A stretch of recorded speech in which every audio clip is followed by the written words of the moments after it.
মনোনয়ন দেওয়ার পরের থেকে গান্ধীর বিএনপি সহ আপামর জনতা ফুসে উঠেছে। যে নেতা তাদের সুখে দুঃখে পাশে ছিল, জেলা বিএনপির সংগ্রামী সভাপতি জননেতা জাভেদ মাসুদ মিল্টনের হাতে ধানের শীষ দেওয়া হয়েছে। এটা বিএনপি সহ গান্ধীর আপামর জনতা মেনে নিতে পারছে না। 3 তারিখ রাত থেকে আজ অদ্যবধি আমাদের আন্দোলন চলমান আছে। ইনশাল্লাহ গান্ধী মাটির সবচেয়ে জনপ্রিয় নেতার হাতি জননেতা তারেক রহমান ধানের শীষের প্রতীক তুলে দেবে। 25 বছরের ওয়ারেন্টিযুক্ত দীর্ঘস্থায়ী দরজা প্রোটেক্টর, আধুনিক ও মজবুত দরজা।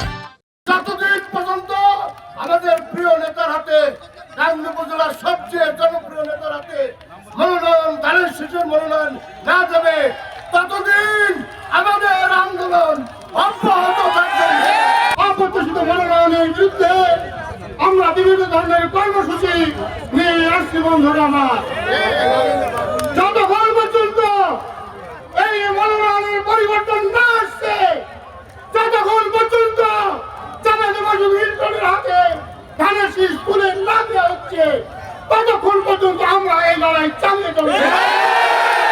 ভারপ্রাপ্ত মহাসচিবকে অনুরোধ করে বলতে চাই, গান্ধীর দিকে নজর দিন, গান্ধীবাসীর মুখ পানি তাকান, গান্ধীবাসীকে দেখুন তারা কি চায়, মনের ভাব দেখুন তাদের কি আশা। আপনারা নিরপেক্ষভাবে শরীফ করে মনোনয়ন পরিবর্তন করে আমাদের প্রিয় নেতা জাভেদ মাসুদ মিল্টনের হাতে মনোনয়ন তুলে দেবেন।